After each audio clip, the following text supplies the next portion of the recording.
bueno poder encontrarme de nuevo con ustedes. Soy Patricia Zapatero desde EWTN para continuar con nuestra serie sobre los apóstoles.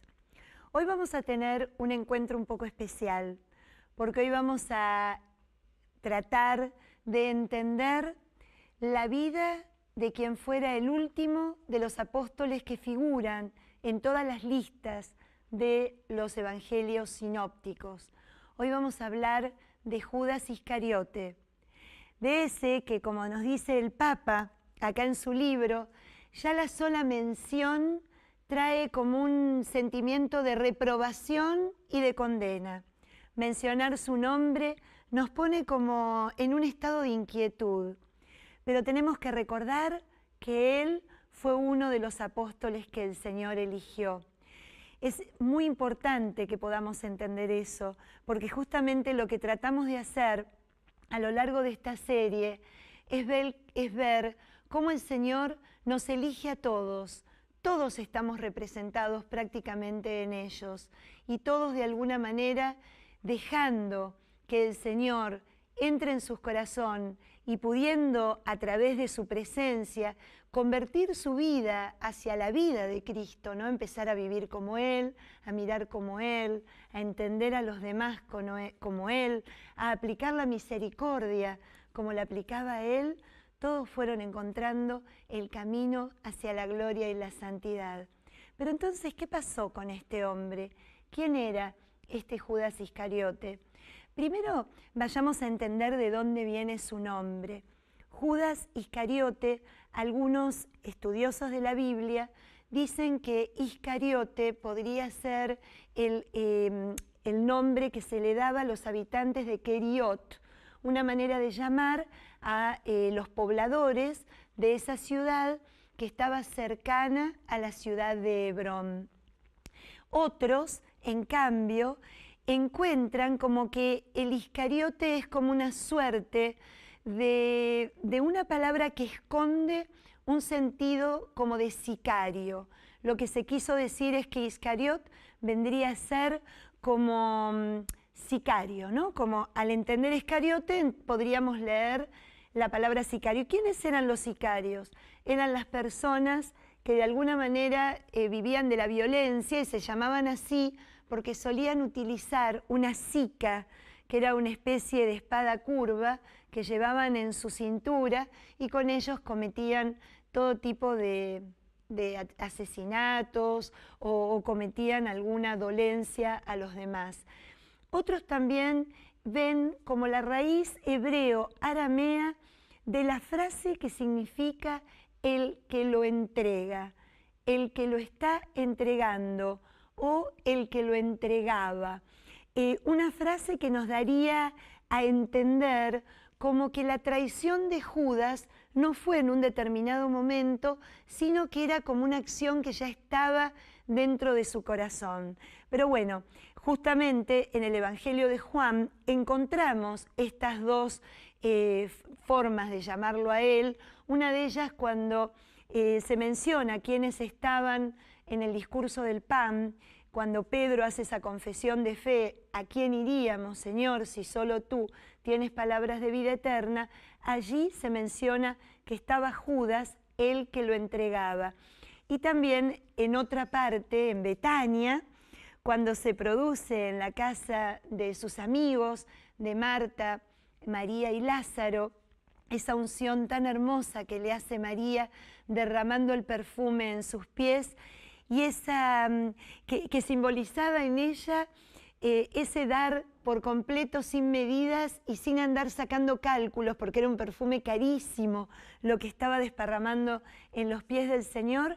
En cambio vemos la contrapartida de Judas que se enfada diciendo ¿a qué se debe tanto gasto? Bueno, cuando se lo presenta, también ahí el evangelista Juan pone como apelativo de Judas aquel que lo entregaba. Pero claro, de hecho que cuando nosotros leemos la lista de los 12, todos, voy a leer solamente una, la de Lucas, en el capítulo 6, en el versículo 16, en donde dice, Judas Iscariote, que fue el traidor. Los 3 sinópticos lo ponen exactamente en ese lugar. Y bueno, un poco ¿dónde está la traición de Judas? ¿Cuáles y cuántas fueron? En realidad el Papa Benedicto XVI, en el libro sobre los apóstoles, en el capítulo que le dedica a él, dice que en realidad tuvo como 2 momentos. Primero, el momento donde él empezó a pergeñar y a tratar de organizar la entrega con aquellos que querían, obviamente, que Jesús desapareciera, ¿no? Que fuera entregado para ser muerto, que desapareciera de la escena. Entonces, ahí es la primera de las traiciones, en organizar, en el tratar de ver cómo Judas, de alguna manera, lleva a cabo ya en la programación de la entrega una intención de traición. Y qué interesante, porque en el Evangelio de Mateo, que nos dice claramente, fue la manera que él arregló entregarlo, y lo entrega por 30 monedas de plata. Para hacer un alto y para que todo cobre sentido en nuestra vida de fe, porque para eso estamos haciendo esto, simplemente con 30 monedas de plata uno podía comprar la liberación de un esclavo. Y fíjense que lejos de liberar a alguien, Judas está tratando de entregar un amigo, ¿no? De ocasionarle este mal, de traicionarlo y de traicionarlo en su buena fe. La segunda parte de la traición de Judas, nos comenta el Papa, es en el momento en que en Getsemaní le da un beso y con su beso queda marcado quien tenía que ser arrestado. A mí me gustaría también hacer un alto, porque claro, nosotros hoy día, mucho más los latinos, mucho más los hispanos y los latinos en general, solemos cada vez que nos encontramos darle un beso a todo el mundo como un gesto de recibimiento, de decir hola, ¿cómo estás? Y saludamos a nuestros amigos y a nuestros seres queridos, a los que tienen también una cierta confianza, con un beso. Bueno, en ese momento no. Besar a alguien era en una ocasión muy especial. Era realmente algo de tanta intimidad. No se besaba a cualquiera. Cuando se estaba besando a alguien, se le estaba de alguna manera entregándole el corazón y recibiendo el corazón de la otra persona. Era como que se estaban compartiendo vidas, ¿no? No se la pasaban besándose como hacemos nosotros. Entonces, la intencionalidad de este beso es como que pesa mucho más, porque con este beso, este gesto de amor, este gesto de entrega, este gesto de decirle, bueno, sos mi amigo, te recibo y hace un rato que no te veo, pero estoy contento de verte y te saludo de esa manera, era simplemente como un acto de despojo, ¿no? Llévenselo, sáquenlo de acá. Entonces, esa es realmente la segunda gran traición de Judas. La primera fue en organizarla y la segunda fue en llevarla a cabo. Ahora bien, ¿qué es lo que nos pasa? ¿Por qué es un personaje que mueve tanto nuestro corazón, ¿no? Nos cuesta tanto muchas veces verlo integrado dentro del grupo de los 12. Nos hubiese gustado mejor que el Señor lo hubiese sacado afuera antes de tener esa mesa que compartió con sus amigos. Porque si el beso indicaba ganas de entrar en la intimidad del otro, cuando un judío te sentaba a su mesa en el siglo I, significaba que quería ser parte de tu vida y que quería que vos fueras parte de la vida de él.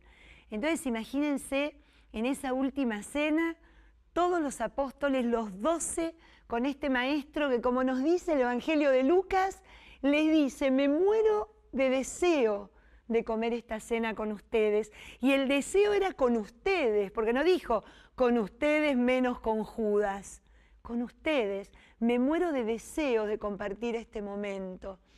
Imagínense lo que cuenta el Evangelio de Juan, que sentados a la mesa el primer gesto que tiene el Señor es de sacarse la túnica, ceñirse una toalla en la cintura, tomar un recipiente y comenzar a lavarles los pies a sus apóstoles. Un gesto que uno puede decir envuelto en esa frase que surge de esa escena, ¿no? Que los amó hasta el extremo. Y los amó hasta el extremo, y cuando uno entiende, porque tenemos que entender que ahí estaba sentado el traidor, Jesús le estaba lavando los pies a Judas. Jesús le estaba lavando los pies al que sabía, porque el Evangelio de Juan nos lo narra antes de empezar a contarnos el lavatorio de pies, en donde ya Satanás había entrado en el corazón para entregarlo al Señor, en el corazón de Judas, para cometer esta traición contra su amigo. Sin embargo, Jesús le lava los pies. ¿Cómo se debe haber sentido este hombre? Qué momento tan realmente conmovedor de pensar de que se dan todas estas intimidades, ¿no? Primero, el dejarlo sentarlo, que se siente a su mesa, el de querer decirle una y otra vez: yo quiero ser parte de tu vida y quiero que mi vida sea parte de la tuya.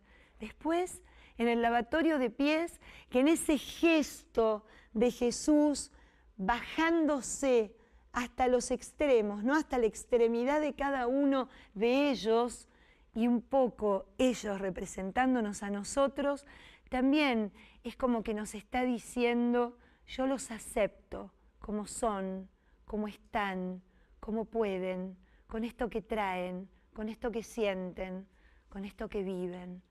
En ese entorno es donde los evangelios siempre nos recuerdan, y el Papa Benedicto hace hincapié en eso, de que Judas era parte de los 12.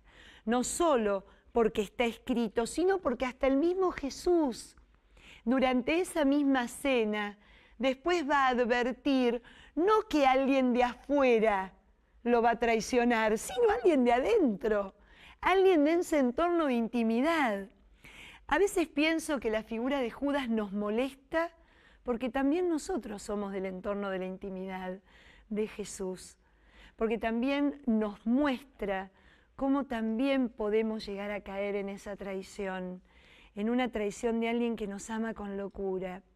Creo que más, como les decía hace un ratito, nos hubiese venido bien que hubiese sido alguien de afuera o que no hubiese estado en ese momento. Miren ustedes, en el momento de la elección de Matías, que también es de quien vamos a hablar ahora en un instante, fíjense lo que dice el mismo Pedro cuando los junta para proponerles para proponerles elegir a otro, ¿no? Que lo supla a Judas. Dice así, aunque se le había concedido, ¿no? Dice, la Escritura que predijo el Espíritu Santo por medio de David acerca de Judas, que se convirtió en guía de los que arrestaron a Jesús. Aunque se le había concedido, presten atención, ser uno de los nuestros y participar de nuestro ministerio. Obviamente las preguntas que nos hacemos y que caen en el misterio es por qué, y nos invita el Papa a hacernos estas preguntas, ¿no? En este libro y en este capítulo, ¿por qué Jesús elige a Judas sabiendo que lo iba a traicionar? ¿Cuál fue el motivo por el cual igual siguió su elección y siguió haciéndolo partícipe de todos estos momentos que le confirieron a cada uno de los apóstoles planificarse inclusive hasta en su ministerio? ¿Cuál fue? Yo creo que la pregunta central es realmente no creer, porque a veces que caemos en el error de creer un poco en la predestinación. Claro, Judas tenía que estar ahí porque lo tenía que entregar. El Evangelio de Juan, especialmente el Evangelio de Juan, nos habla que Jesús se entrega por voluntad propia. Nadie le quita nada. Cuando pensamos de esa manera, nos olvidamos que el que entrega a su Hijo es Dios. Y que realmente, si Dios nos ama tanto como sus hijos, que nos hace a su imagen y a su semejanza, en ese amor nos regala la libertad de poder planificarnos en nuestra vida, la libertad de poder discernir, la libertad de poder realmente entrar en un momento de desesperación a poder optar por lo menos malo. Queda muy claro, porque tanto el evangelista Juan, como les mencionaba recién, en 2 oportunidades habla de que Satanás ya había entrado en su corazón para hacerlo cometer la traición. Lucas también menciona la misma frase, utilizando a lo mejor otro modo o de otra manera. ¿Y eso qué hace? Eso hace que la responsabilidad caiga en la elección, en el camino que tomó Judas. Judas pudo tal vez decir que no, pero se dejó llevar por eso. También es un misterio pensar por qué lo traicionó. ¿Qué fue lo que lo movió a traicionarlo? A un maestro que respira, transpira y constantemente comunica solo amor, solo misericordia, solo perdón, solo posibilidad de empezar una y otra vez cada día. Cuando nos equivocamos, una vida distinta. Siempre nos estaba dando una nueva oportunidad, siempre les estaba dando una nueva oportunidad a los que no entendían, los que no veían, los que se equivocaban porque pensaban que iba a ser una cosa y él en realidad quería que descubrieran que era otra. Judas probablemente, sostiene el Papa en su libro, pudo haber sentido 2 cosas. Número 1, algunos lo asocian que como llevaba la bolsa era muy ambicioso y quería venderlo para seguir teniendo más dinero. O sea que lo vendió pura y exclusivamente por lo material, por seguir aumentando su riqueza. Y hay otros, sin embargo, que hacen hincapié en que Judas se había desilusionado con esta misericordia, con este amor, con este perdón de Jesús. Hubiese querido un Mesías aguerrido, aquel que sacaba la espada para bajar a quien fuera, para imponer el reino de Israel. Un Mesías más violento, un Mesías histórico, un Mesías que trajera una solución momentánea, cortita, estrecha y sencilla. Lo cierto es que también el por qué lo entregó va a ser un misterio. Pero todos sabemos cómo termina. Todos sabemos que de alguna manera su fin también nos da como un cierto sentimiento negativo. El Papa nos pide que no caigamos en el juicio, porque no nos tenemos que olvidar que Dios es infinitamente misericordioso, lo dice Benedicto justamente hablando de esto. No caigan en el juicio, pero sí traten de entender y de comparar. Fíjense, lo que Judas hizo, obviamente que lo vendió, ¿no? Lo entregó, lo estuvo de alguna manera físicamente, se lo estaba dando, llamémosle al enemigo, a aquellos que se lo querían sacar de encima. Pero Pedro al negarlo estaba haciendo más o menos algo semejante, porque no se quedó a defenderlo, no se quedó a dar testimonio de quién era su maestro. En el no lo conozco, no sé quién es, no tengo la menor idea, estaba diciendo hagan con él lo que quieran. Entonces, ¿cuál es la diferencia? La diferencia es que Pedro, cuando se dio cuenta y se arrepintió, el llanto, ese llanto de arrepentimiento, lo movió a encontrar una mirada de misericordia y de perdón que no le dejó lugar a duda de que el Señor le iba a dar una oportunidad más. Él creyó en esa mirada de misericordia y de amor. ¿Qué le pasó a Judas? Judas también nos dicen los evangelios que se arrepintió. De hecho, agarró las monedas y fue y se las devolvió a quienes se los había dado. ¿Pero qué hizo? Se desesperó. No pudo encontrar dentro de sí, ni en todas las palabras que el maestro había dicho y que seguramente alguna había caído en su corazón, nada de las experiencias que vivieron juntos pudo llevarles la fortaleza de tener confianza en su misericordia y en su perdón.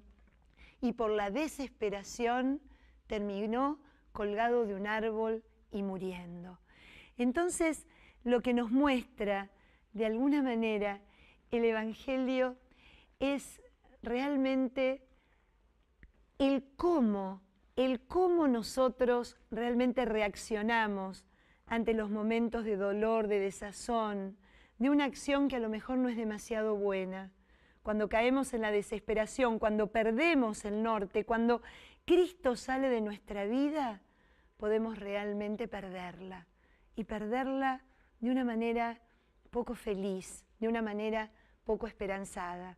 En cambio, podemos ver que Pedro, que es un Judas con lágrimas, en sus lágrimas y en esa mirada de Jesús, pudo encontrar la misericordia que le permitió seguir adelante y convertirse en ese pilar, en el pilar de nuestra iglesia. Entonces, claro, ¿qué pasó? Judas había dejado su lugar y los apóstoles tenían que ser 12. Acuérdense que los apóstoles son como el signo del Israel escatológico, el signo de este Israel que viene a ser restaurado, las 12 pilares donde se vuelve a crear un nuevo pueblo, una nueva civilización, realmente un nuevo Israel que tiene incorporado a un Dios que hace nuevas todas las cosas. Había que elegir a otros. Entonces nos dice el libro de los Hechos de los Apóstoles, justamente en donde acabamos de leer que Pedro hace esta mención, que había 2 candidatos. Había un candidato que se llamaba José, hijo, o mejor dicho, llamado Bar Sabás o hijo de Sabás, también conocido como Justo, y Matías.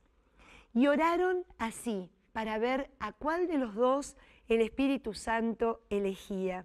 Señor, tú conoces los pensamientos de todos, muéstranos a cuál de estos 2 elegiste, para que en este ministerio del apostolado ocupe el lugar que abandonó Judas para irse al lugar que le correspondía.